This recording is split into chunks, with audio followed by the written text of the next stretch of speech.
bandeko na ngai napesi bino mbote na kombo na Yesu Masiya mwana nzambe na bomoi. Ngai lisusu mama Deli na liboso na bino na journée ya lelo pona kosala video oyo ndenge na lobaki ke le 6 avril na partager vraiment ba video o mingi tokolobela tata Simoki Mbangu, ndenge tolobelaka ba Jérémie, ndenge tolobelaka ba Ezekiel, ndenge tolobelaka Moïse. Yango wana lelo lokwa tokomi pe le 6 avril nzambe na bolingo na ye malgré bitumba makasi mais nzambe ti alokwa longa kaka na suka tina ndenge o pe video o ezosalama na kondima ke elonga ezali. Avant ke na kota susu na makambo o na olobe ya lelo nosenga na bana nzambe nyonso tobondela po ete Saint-Esprit azala na biso na oyo tokoloba. Tobondeli nzambe papa na biso na lola mozesa likolo pe na seko na biso Yesu Masiya toye liboso na o papa. Nzambe tala ngai na bandeko nyonso bakolanda ngai na video okolo topamboli o tokumisi o tonetoli o po toza malamu olingi biso mingi yango ozobatela biso toza na souffre de vie po ete yo olingi biso mingi papa kumisama na o nzambe. Ba o basili kokufa na ngonga ona biso toleki bango na eloko te mais so tozaka na bomo eza bobele bolingo na yo likolo na biso yango topesi o merci topamboli yo. Saint-Esprit na beli o kati na bomo na ngai papa na tangu oyo o nga nazosala message o Saint-Esprit yo zala na nga o nyonso eza yo te ebima na monoko na ngai te papa o nyonso ekoki koya bataki nyonso mungu na satana na telemeli yango oyo ekoki koya kobungisa ngai maloba kobungisa nga makanisi na oyo na naloba na tango oyo eza mosika na nga na kombo na Yesu Masiya nzambe na bomoi nzamba bikamwa kolo mona pe bandeko moko na moko o bakolanda video o Saint-Esprit sa msala na o nga na lobika ko nga na koyi koloba oyo akoyi koconvaincre bato ezaka yo molimo santu posa yo molimo santu makambo spirituel mutu akoyi comprendre yango te soki amonaki yango te mais à travers yo molimo santu ozosala ete bato comprendre po ete komi temps na yo kolo nzambe na bomoi yango wana mona bandeko moko na moko pe o bakoyeba kozwa video o batali pe bapartage yango papa bazo contribuer kati na mosala na okolo po ete ekomela pe bandeko mosusu papa na pamboli yo na komisio po ete oza malamu mona pe papa ekini ekipi mobimbo bazo travailler na mosala oyo ya kopanza sango ya na yo nzambe mona bango nzambe na bomoi nyonso topesi na sengi na kombo ya tata mwana pe ya molimo santu amen. Bandeko na ngai mama Deli en tout cas mingi o bolanda nga je crois que si pe bolanda kinga ba o pe nan bolandi nga temba liboso bolanda ngai kombo na ngai mama Deli en tout cas na pesi bato nyonso merci na video oyo uti oleka na lobela likambo ya miziki na explikaki ke biso bana nzambe tokoyoka miziki ya mokili te po ete bana nzambe ebele bazosambela me aoyoka ne miziki ya mokili vraiment na explikaki ke eza bien te mpona biso epuis na explikaki bamiziki mosusu oyo eza pe ya nzambe modele ezosala na bavi na biso na explikaki yango vraiment video wana nzambe apambola moko na moko oyo azwaki video wana partageaki yango mpo etamboli bato batali ntina ya komona yango lobi na butu ekomaki ti na 3 jours apamba ekomaki na 2000 personnes ekomaki na 3000 personnes pardon na 3 jours ekomaki na 3000 personnes kaka na YouTube oyo eza na moins de 1000 abonnés en tout cas eza ka nzambe mutu akosala bongo nzambe azwa lokumu mpona bandeko bapartageaki so bino bopartageaki yango te mbe ekomaki mpe na matoi ya bato mosusu te malgré sataka ndenge abundisaka na moment oyo video wana eza lisusu te na chaîne na ngai na chaîne na biso oyo ya Adeline TV eza lisusu te elongwe pa erreur donc nasalaki video moko boye wana mais esalaki mwa moke mobulu mwa complication moke nde esika video wana elongwe mais problème ya te na puissant première ezali baoyo batalaki yango to nalobela makambo ya miziki so boke na puissant première bokomona yango eza kuna nga mpe mpo naka bachive mpe na kozwa nso na puissant première na kozongisa yango age kwa ezonga nango problème ya nango te mais na regrete ka bacommentaire mosusu na répondaki bato te kuna na kati mais video elongo ekei na youtube so video se ekei kaka donc récupérer vidéo tie na o mosusu mais nombre de vues oyo batalaki eza asu te et puis banini oyo babenga nini bacommentaire na omona yango mpe lisusu te en tout cas problème ya te nzambe azwaka lokumu na nyonso peut-être nge eza elo mosusu mais nzambe alekiseli yango na façon wana nzambe amona mpe papa ekipe mobimba nzambe apambola bandeko nyonso batiaki bacommentaire na bavideo nyonso nasalaki bato nyonso batiaki bacommentaire nzambe amona bino lelo nalingi nalobela toza le 6 avril nde nalobaki na ngai nasala live na télévision mais namonaki déjà mwa bitumba ezali tobeta ngo te babitumba ngo mpo topesa mungu na boye te donc yango wana namonaki ke malamu nasala nanga ka bavideo natinda yango le 6 avril ndeti leo nde toza na butu ya le 5 mpo tokoma le 6 avril nde na profite nasala bavideo oyo bomoni je crois ekozala 3 vidéos. Je crois qu'il peut y avoir 3 vidéos. On a ça les première vidéo. Na bonde bino na bolingo nzambe oya kolanda vidéo o eza numéro 1. Ata la numéro 2, ata la numéro 3 et kosunga vraiment makasi. Et puis eza makambu ya eza mambo spirituel o nga na oloba. Eza mambo spirituel. Po mambo spirituel soki mutu amona na mambo spirituel te ezala pasi po a comprendre yango mais lokola nga nazoloba ngo po makambo ebele nga namonaka na repeta yango le nga namonaka makambo wana na yebaka te na souffre nango te me nazali na ignorance nango makasi yango nazoloba ngo yo osambelaka yo mwana nzambe ozolanda video oyo soko oza kaka na mabondeli ozotambola via kobanga nzambe otosi nde kaka maloba oyo nazoloba biloko oli ozobondela mpo nango otiki masanga otiki bamiziki wana bani ozose kontrole na vi na yo omona mpenzaki mambonga na oloba mpenza mama deli nalobaki eloko oyo mama deli nalobaki eloko oyo en tout cas vraiment pour nous autres pe ba témoignage makambo ebele onga na oloba eza na mutu so abenga bi mama deli makambo oyo lobinga na monango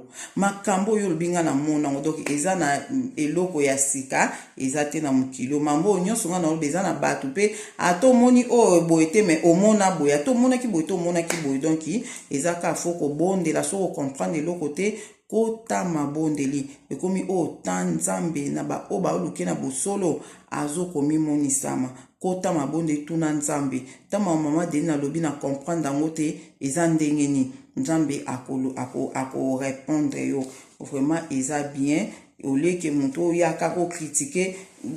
ya bien ezali nga so na ta ba commentaire ata muta komi mabe mais so na ota na yeba ke tension ni na komeli yango mususu moni façon ka a comprendre te mais façon zo komela ebi maloko a komi mabe mais za mususu penda ko le ozo tango bi oyo aza sataniste le ozo tala ka commentaire wana bi o aza sataniste ozo mona c'est ça donc il faut ko yeba commentaire le ozo tia soko comprendre tes questions pour MT numéro téléphone pe na opesa muto alinko benga akobenga yango na elo nena lobela nde nalobaki na oloba makambo lelo tolobela tata Simoki Mbangu ndenge tolobelaka Jérémie nde tolobelaka Ezekiel nde tolobelaka Moïse. Pourquoi nazolobela ye? Pona nini nazolobela tata Simoki Mbangu? Bamsu ba otuna nga question mama Deline. Pourquoi ozolobela tata Simoki Mbangu? Tata Simoki Mbangu aza na Bible te. Na Bible bakoma tata Simoki Mbangu te me yo ozolobela ye. Nga entre tanga na nazoloba makambo eza spirituel. Naloba makambo eza spirituel o na mona spirituel o na yoka te na tanga te me na mona yango nde nga nazoloba c'est ça donc ba question musu naza déjà na ba question na bino pona yebi keke tunama ndengwana pona yo mona da mutu mususu boko ndima mutu musu alobi mama Deline pourquoi yo zotinda bato balobela suki mbangu balobela susu Jésus te balobela kimbangu eza nonsense ozomona donc ina ba utata eza nonsense bolimbisa bo comprendre donc eza na sensité po ngana oloba ma musu me ye azotuna nga question mususu donc na comprenait déjà que oyoyo na comprendre que bon pona loba mingi te nena banda pona nde nena loba pona makambo tata Simon Kimbangu lelo elo na obanda na bino makambo o nga nazoloba ya tata Simon Kimbangu ezalaki makambo moko faina lobelango ba mikolo ezoya kuna po ndenge na bai na lobi ya makambo spirituel na yebi mamni na bandi nazobanda koloba mamni na lobi te mamni na koloba na yebi ke na koloba loba makambo ebele o naza nango na vivant vi na nga so na yebisa bino banda 2002 tinde toza lelo na vivant ka spiritualité na physique na vivant kango siko yango nde makambo ngo o nga nazoyebisa bino nde nayebisa bino nazosalela Matthieu 10 26 à 27 so otangi na Matthieu 10 26 à 27 Yesu Masiya ayebisaki bayekoli na ye alobi makambo nga na oyebisa bino na cachette eza na temps o bino bokotelema liboso ya bato ebele bokoloba yango makambo na oyebisa bino do na ndenga kukudo na ndenge na biso boloba yango na bato ebele donc yango makambo nga nazosala yango yo nzambe asepeli na nga makasi nzambe asepeli yango muni makambo ebele nzambe uta kumuluba na nga loba na bato yonga mpe nazoloba na nga donc c'est ça yango pona kobanda makambo oyo na ngai nasala online na ngai nalobela makambo ya bato biso bato to soki muta kufi na ngai na expliquer bongo soki eye siko avant pona ko comprendre que le 6 avril eza mukolo oyo molimo ya tata Nzambe molimo ya Nzambe ekitaki kati ya tata Simon Kimbangu donc kolo Yesu Masiya ase révélaki kati na tata Simon Kimbangu donc ezalaki le 6 avril donc soki yo oyokaka kombo ya Kimbangu soko oyokaka kombo ya Kimbangu profeti Kimbangu ezalaka molimo nde ekitelaka ye jour wana ya le 6 avril nde molimo Nzambe ekitaki kati na tata Simon Kimbangu de kolo Yesu Masiya amimonisamaki kati na tata Simon Kimbangu kolo Yesu Masiya wana o amimonisamaki kati na tata Simon Kimbangu aza kolo Yesu Masiya o bafama so babeyelaka te aza o bafama so babeyelaka te Nzambe o bafama so bazobeyela leo na beglize minene wana o bazobelela aza Nzambe oyo nayebi te so Nzambe nini Nzambe oyo ase révélaki na tata Simon Kimbangu ye wana nde le véritable Dieu. Ok, c'est bon. Sikoyo molimo ya tata Nzambe ndenge e manifestaki kati na ye na ko o eza première vidéo ya on ena lobaki ngai na yebaki nanu te na yebaki na ngai te lisolo ya tata Simon Kimbangu na vi na nga na tia na nga pe kana photo na ye te na mona photo na ye te na vi na yebi te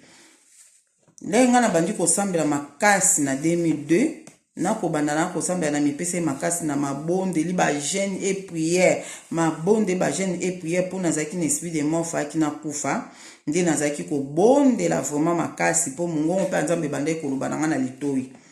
na yebaki na nkutu te ke Nzambe alobaka na bato pe na litoi bozoyoka mungongo ne ezoloba no na yebaki te na ndo kompete mungongo ezoloba na nga boye ndenge nini nde na ndo sambela makasi esika na yako comprendre ke mungongo ne eloba na ngeza mungongo ya Nzambe nayaki kobanda komona makambo ebele spirituel Nzambe afongola nga miso ya molimo mato ya molimo makambo ebele na banda komona makambo ebele après siko mukolo mususu na mona kambali boso na vie na mona tata Simon Kimbangu abimilanga na chambre ezalaka te ke na boende na fandi boye tata Simon Kimbangu abimi te eza lokwa nditi na vision eza lokwa na vision yo bondeli osisika ko bonde amuke bomona boye muta abimi namoni mutu moko abimelanga alata liputa ndeka alata na bubune na liputa wana na banda ko bo nom de Jésus au nom de Jésus mutazo koya te et pourtant le wana na banda ko mona pe batu mabe banda ko bimlanga na chambre donc ba ngai balianga famille mutenga lianga batu mabele banda ko bimlanga na chambre soka na bi au nom de Jésus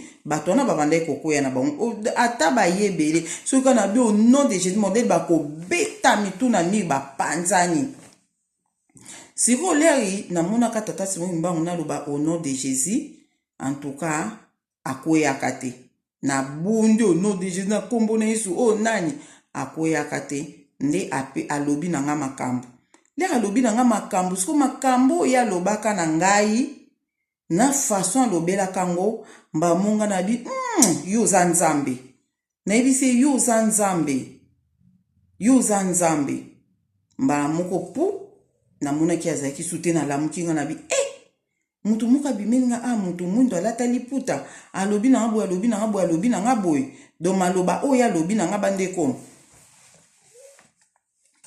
pourquoi na bandeko benge le wana le azo bimela ngai nga na bandeko benge soka bimi nga mutu aliputa o abimi mais le apianga maloba a partir maloba na nga na loba ke o aza nzambe na ko expliquer bino na ndenge nini exemple eza na bandoto mosusu na lota na moni mutu na loti ndoto na oke na nzela na moni mutu mwana mobali na yebi na ngai ete tata Simon Kimbangu pete me na moni ka mutu na nzela na ndoto mwana mutu anga bando yebisanga makambo textuellement makambo o nga na opase nango ayebisinga pinda sala boizongisa sala boy kobanga note na kozala na yo so mutu anga lobi na obongo mbala moko ata na ndoto na yebisa keke yo oza nzambe mona bi yo oza nzambe pourquoi na obenga mutu wana nzambe po par rapport a maloba o ya lobi nde yango nde nga na ko comprendre ke oyo aza nzambe muko mususu ata 2 fois boye na mona bebe na nzela bebe moko abungi na zoluka nani yango atiki bebe na eboye mona muke boye bebe pe na zonguluma boye moko na balabala wana na ndoto mbamo bebe ana tombolo mutu abenga Deline na kamwe mwana ya bebe bozoloba alobi aseki omoni ngai na bima na ba façon nyonso o na lingi na bime façon nyonso na lingi na bimela mutu na bima na façon wana omoni lelo na bimeli lokola bebe abandi koloba na nga makambo le abandi koloba na makambo na bi yo oza nzambe na yebisi bebe wana yo oza nzambe donc a partir makambo oyo akoloba na yo okomona mutu mususu ta mususu abimeli yo azosolola na yo azoba no nzamba lobi o comprendre que o aza envoyé donc aza peut-être ange boy donc eza différence eza ndengwana ndeti nga mama Deline boy na koza tamsu nazosola na mutu moko exemple kombo na ye Jean na benga ki tamsu papa Jean na benga ki papa Jean mais l'air tamsu tozo sambela o mona na komo ba Jean yo na pekisa ki olikambo mutu wana aoloba teke oyo mama Deline no mama faloba o azoloba nanga eza nzambe do oloba te eza yo te mama Deline eza nzambe mutu azoloba nanga ozomona ndenge moko pe Satan alobaka tomoni Pierre le azoloba na Jésus le abande koloba na Jésus kuta lobi na ye ayebisi atelemeli do atelemeli Pierre ezoloba lokwa Pierre mais abengaki Pierre Satan lobi Satan longwa pembe nanga kende musika na ngai ozomona mais okezaki Pierre mais Jésus Christ abengaki ye Satan mais na boezaki Pierre mais Satan nde siko mutu akotaki kati na mutu wana nde abandaki koloba Satan nde siko mutu akotaki kati na Pierre pardon nde Pierre abandaki koloba Jésus Christ adetetaki ke oyo eza Satan mutu azoloba nde mona biso bana nzambe soki mutu akoloba no likambo ndeti nga mama Deline na oloba no likambo façon o na olobela yo o comprendre ke oyo eza nzambe na koloba no peke nzamba lobi boy wana na moment na comme ndeti envoyé na comme lokwa ange nazo peso message nzamba lobi mais des fois nzamba lobela biso pe à travers mutu azoloba no pe juste boy ozomona yangwana ngale na banda komona tata Simon Kimbangu en tout cas na banda komona nzambe pona yebaka pe ile wana teke tata Simon Kimbangu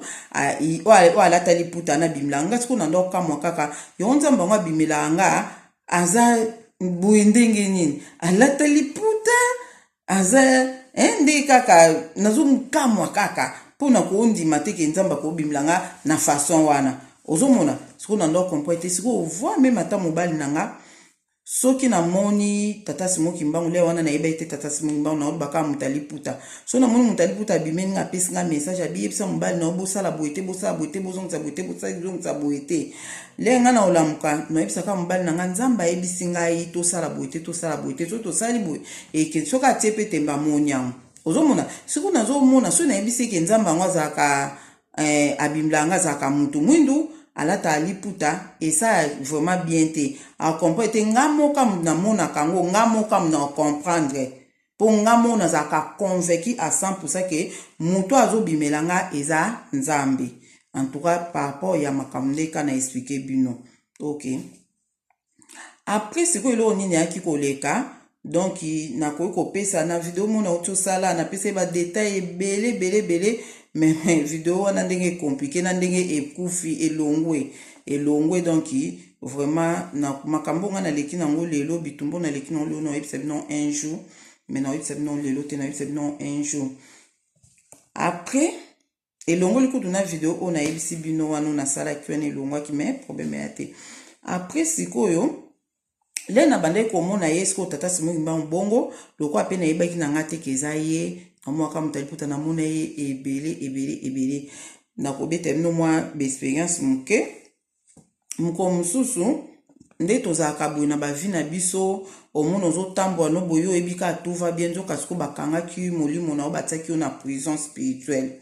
mwata mosusu batiaki yo na prison spirituelle sikoyo soki ndeti mutu moko aza na prison spirituelle eke yo ozobondela na bosolo mpona mutu wana aza na prison spirituelle omona pe molimo no eza capable ya kodeliver mutu wana na prison spirituelle donc eza lokwa bongo okokende pe kuna oke okangoli mutu wana pe so bakangaki bashene okati okimisi mutu wana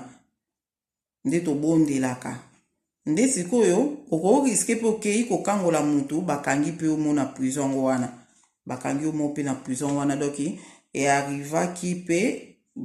arriva non balebele nde bakanganga na prison spirituelle moko boye donc nde tovivre boye na olobela likamba prison spirituelle wana eza très nécessaire yango yo mwa nzambe oyo ozolandanga leo nyonso so ozobondela fo baka nzambe soki molimo na nga ame na nga eza na prison spirituelle nzambe bimisanga na prison spirituelle mpo bato ebele baza na prison spirituelle bakoboma o boye te so babomi ono na prison spirituelle te ata maladi kuna bako détruire yo nzoto moko parti mo bako détruire bako beto pe ana lokolo ba beto makasi yo na boyeko ipo bukani lokolo donc muto aza na prison spirituelle na boye o bando yo ka mo makamususu ozo mona na vie na biso boye po mambo eleka na spiritualité yango nde salamela biso accomplissement nango ekokisa makana moi o esa mana moi se lekaki déjà na spiritualité donc so tolo bana mo eza lokwa o esa mana physique boy o esa mana physique eza makamo déjà si déjà ezala esala ki dana butu ba programme ki ba bongisa ki on dana butu nde ezo salama na moi boy OK siko lo mona na koloba pona bino expérience moko na zana ngo ya makambo spirituel na ko expliquer on a modindo na ngo pa makasi ke mutu soka kufi mutu akufaka te esprit ya mutu ekufaka te eloko ekufaka kati na mutu eza nzoto nde to ba mutu akufi eza nzoto mutu ekufi Bibelo bina biso toza na relation te entre biso na bato bakufa toza na relation te po bato bakufa do eza nzoto mutu ekufi do nzoto ya mutu o ekufi biso to asu na relation te na nzoto ya mutu wana toza na relation lisusu te na nzoto po nzoto mutu ekufaka mutu akufi do mutu aza na trois corps spirituel aza na trois parties pardon aza na corps ne toza boina esprit na âme donc soki mutu akufi donc ezaka nzoto mutu ekufi esprit ekufaka te sikoyo ndeti ngai na mutu oyo akufa na boye na okutana na ye te loba mpo na kutana na mutu oyo akufa boye nga mpe funa kota na esprit donc fo nga mpe nazala naza mpe na esprit kua na omona ye na miso ya molimo na miso ya mosuni boye na omona te na omona ye na miso ya molimo ata ofandi boye omoni mutu oyo akufa te boye seke eza miso ya molimo eza miso ya bomoto boye te po ezala eya moko olali nopongi ofongoli miso boye komwa makambo mosusu donc miso oyo ofongoli eza nde ya molimo eza miso ya mosuni boye te ozomona okomprendre mpo ebike makambo eza makambo moko oyo emona na physique te yango okomprendre ke miso efungwamaki nga ezalaki miso ya molimo sikoyo nango nde nayebisi bino mutu esprit ya mutu ekufaka te yango mpona koyebisa bino ke eza na bato oyo bakufaka kati na bonzambe oyo bakufa kati na Yesu Masiya bayaka mpe kovisite biso esprit na bango donc esprit na bango eyaka kovisite biso donc mpona kende na nalobela makambo ya papa Simon Kimbangu na koexplike bino natangela bino mpo boyeba ke eza kaka tata Simon Kimbangu te oyo ngai namonaka eza kaka tata Simon Kimbangu te oyo ngai namonaka baapparition oyo ngai nazwaka spirituel nazwaka apparition ya Yesu Masiya namona Yesu Masiya abimelaka nga Yesu Masiya abimelaka ngai donc soki namoni ke oyo eza Yesu Masiya nayeba ye po première fois namonaka Yesu Masiya namona ye na démon na bengo kutu démon ta na Satan ye moko pe Satan le diable penza Lucifer namona ye boye namona nga penza bunga na obete non un jour nga boye Yesu Masiya boye Satan boye ozomona donc ye ayaka kokosanga Yesu tiko ayele na beleli Yesu Masiya abimi namona Yesu Masiya so namona Yesu Masiya namonaka ye mingi namonaka ye alata elamba pembe kobanda na mutu tina se motu to tout nezala na bekrezo tsa so azotambola ezotia bonza vraiment kitoko mpona komona ngo moko namoneka na robe ya pembe sikoyo moko namonaka ye na Satan le diable bazaki ndenge moko bazaki milai ndenge mo bambinga bilongi na bango boye na omona te me nazomona ka forme kobanda na mutu tina se bilamba na bango ezaki ndenge moko et différence ya bilamba na bango ezaki ba couleur oyo ya Yesu Masiya ezaki pembe makasi oyo ya Satan le diable Lucifer ezaki mwindu do balata bilamba kobanda na mutu boye tina se donc oyo ya Yesu Masiya ezaki pembe oyo ya Satan le diable Lucifer ezalaki mwindu donc namona Lucifer 2 fois na vie nanga oyo namona na position wana bon apa oyo nauti omona dernièrement oyo nayebisi bino ke abimaki lokola bebe moko mokie nzoka nde eza ye moko vraiment Satan ozomona abimaki lokola par exemple mwana mobo ya ba 6 ans bon wana sikoyo wana eza na kande na loba o nde na ina loba na bino pona koyebisa bino bato o nga na mona o bakufa déjà donc oyebisa bino apparition quoi spirituel o nga na monaka donc na monaka Yesu Masiya ye moko na monaka na mona Satan le diable 2 fois nde na bina bilamba noa wana mwindu na mona tata Simon Kimbangu namona tata Simon Kimbangu donc namona Yesu Masiya namona tata Simon Kimbangu namona ka mama moko bo babengaka mama Kipavita namona ka mama o babengaka mama Mwilu azalaki mwasi o azalaki mwasi ya tata Simon Kimbangu na mokili boye namona ka epe ayaka pe ko visiter nga namona mama Mwilu namona ba mama mo boye mibale bamama mo boye mibale bakombo na bango mpenza na yebi bien te mais bamama na baza bamama mo boye baviva mpe ka na ntango kala na koluka mpe bahistoire na bango bien donc mpo moko mosusu namona bango bazalaka bango 4 mama Mwilu mama Kipavita na de mama na bango 4 bayaka kovisite nga moko mosusu namona bango 5 na mama oyo abotanga namonaka biloko moko abongo na koexplike bino masolo nini bakoloba na nga makambo nini bakoloba na nga message nini bakoloba na nga eloko nini oyo bakoki koya kosala pa na ngai ok namona pe lisusu bapotre oyo bazalaka na Jésus bapôtre oyo totanga na bible bapôtre Paul bapôtre Jean bapôtre nani nayebi te so apôtre Paul azalaki mais namonaki bapôtre oyo ya Jésus donc namona apôtre Pierre namona Jean namona donc bapôtre oyo ya Jésus namona bona konta bango te mais bazalaka ebele et puis namonaka pe bana oyo ya Jacob bana oyo 12 tribus d'Israël namonaka bango ndeni nayebaki ke oyo baza bapôtre oyo baza bana ya Jacob po nzambe muta expliquaki nga nzambe alobi na nga ke nde nzambe abi na nga oza na visite lelo en tout cas eza bayele omona oloba no makasi po epesa bato ebele mayele lole nzambe abai na nga ke oza na visite lelo nde visite yango ndele naye komona bato bakoti ebele na komprete bamisu bake ngambo bamisu bazali ngambo oyo nde nzambe abi na nga baoyo bango nyonso baza bato oyo otangaka na bible baoyo baa bato ya nouveau testament baoyo baa bato ya ancien testament nga abi ya bon abi na nga oyo Pierre oyo Jean oyo Jacques atangela nga mwa kelke kombo wana alinga na sikoyo natali sikoyo nde Pierre bazalaki tellement gentil bapôtre nde Pierre nde ayaki koexplike nga abi wana Lévi alakisi nga abi ye eza Lévi oyo bandeko na ye donc sikoyo esika nayaki kocomprendre ke bawana bazalaki 12 tribus d'Israël donc bana Jacob donc nazwa visitation na bango nazoyebisa bino vérité nazokosa bino te donc bakufa te nzoto na bango nde moto ekufa oyo bato oyo totangaka na bible wana